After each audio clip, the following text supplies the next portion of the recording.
Hello friends, welcome back to my channel. ഞാൻ കുഞ്ഞുങ്ങൾക്കൊക്കെ നമ്മൾ കുറുക്കുണ്ടാക്കുമ്പോൾ ശ്രദ്ധിക്കേണ്ട ഒരു കാര്യത്തെപ്പറ്റി പറയാനായിട്ട് വീഡിയോ ചെയ്യുന്നത്. നമ്മൾ പനങ്കൽക്കണ്ടാണ് ഏറ്റവും നന്നായിട്ട് യൂസ് ചെയ്യുന്നത്.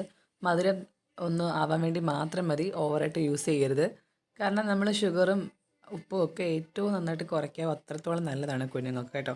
അപ്പോൾ ഈ പനങ്കൽക്കണ്ട് യൂസ് ചെയ്ത് ശ്രദ്ധിക്കണമെന്ന് വെച്ചാൽ നമ്മളത് ഒന്ന് ചൂടാക്കി അതിനകത്തുള്ള അഴുക്ക് അരിച്ചെടുത്ത് കളയണം. എന്തെങ്കിലുമൊക്കെ പൊടി വേണം. വെറുതെ പൈപ്പിൻ്റെ വെള്ളത്തിൽ കഴുകിയാൽ മാത്രം പോരാ.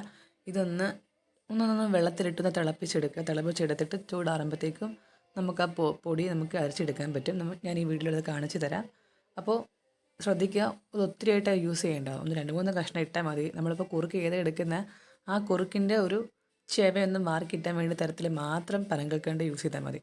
ഇപ്പോൾ തെളിഞ്ഞ വെള്ളത്തിൽ ഞാനിത് എടുത്തിട്ടുണ്ട്. ഇതിന് ഞാൻ ചെറുതായിട്ടൊന്ന് ചൂടാക്കി ഫിൽറ്റർ ചെയ്തെടുക്കാൻ പോവാം കേട്ടോ. ഇത് ഇങ്ങനെ നിന്നിട്ട് ചെറുതായിട്ടൊന്ന് ചൂടായി വരുമ്പോഴത്തേക്കും ഒന്ന് ഇളക്കി കൊടുക്കുക. ഒന്ന് അനക്കി കൊടുത്താൽ മതി പാത്രം.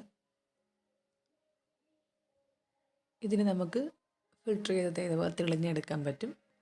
ഇതിലേക്ക് നമ്മൾ എന്ത് ചെയ്യുക, 2-3 സ്പൂൺ കുറുക്ക് പൊടിയെടുത്ത് അതുമായിട്ട് നന്നായിട്ട് മിക്സ് ചെയ്യുക. മിക്സ് ചെയ്യുമ്പോൾ ആദ്യമേ ഒത്തിരി വെള്ളം എടുത്ത് മിക്സ് ചെയ്താൽ പാടായിരിക്കും. അല്ല പിന്നെ മറ്റേ മിക്സർ വെച്ച് ചെയ്താൽ മതി. മിക്സർ ഇല്ലാത്തൊരു സ്പൂണാണ് യൂസ് ചെയ്യുന്നുണ്ടെങ്കിൽ ആദ്യം ഒരു അരക്കപ്പ് വെള്ളത്തിൽ ഒന്ന് മിക്സ് ചെയ്തതിന് ശേഷം മാത്രം ഫുൾ വെള്ളത്തിൽ മിക്സ് ചെയ്യുന്നതായിരിക്കും നല്ലത്. ഈ ഹാൻഡ് മിക്സർ ഉണ്ടെങ്കിൽ പിന്നെ ആദ്യമേ എടുത്ത് മിക്സ് ചെയ്യേണ്ട. ഫുൾ വെള്ളം ഒഴിച്ചിട്ട് നമുക്കിത് വെച്ച് നന്നായിട്ട് ഈസി ആയിട്ട് മിക്സ് ചെയ്തെടുക്കാൻ പറ്റും. ഹാൻഡ് മിക്സർ ഇല്ലാത്തവർക്കാണ് ഞാൻ പറഞ്ഞത്, ആദ്യം കുറച്ച് വെള്ളം എടുത്തിട്ടൊന്ന് കുഴമ്പോലാക്കിയതിന് ശേഷം വെള്ളം ആഡ് ചെയ്ത് മിക്സ് ചെയ്തെടുക്കുക.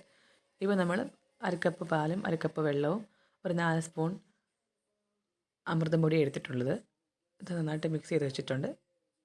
ഇതിലേക്ക് നമ്മൾ പനങ്കൽക്കണ്ടിൻ്റെ ഫിൽറ്റർ ചെയ്തെടുത്ത സൊല്യൂഷനും ഒഴിച്ചിട്ടുണ്ട്. ഇനി നമ്മൾ ഗ്യാസ് തീ സിമ്മിൽ വെച്ചിട്ട് ഒരു 10 മിനിറ്റ് നന്നായിട്ടിങ്ങനെ ഇളക്കി കൊടുക്കുക.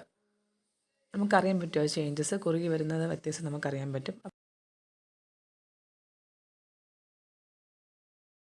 Thanks for watching. പനങ്കൽക്കണ്ടിന് പകരം ശർക്കരയും നമുക്ക് ഇതുപോലെ ആഡ് ചെയ്യാം കേട്ടോ. മാറ്റി മാറ്റി ചെയ്യുമ്പോൾ കുഞ്ഞുങ്ങൾക്കും അത് ഒത്തിരി ഇഷ്ടപ്പെടും. അപ്പോൾ ബൈ ബൈ.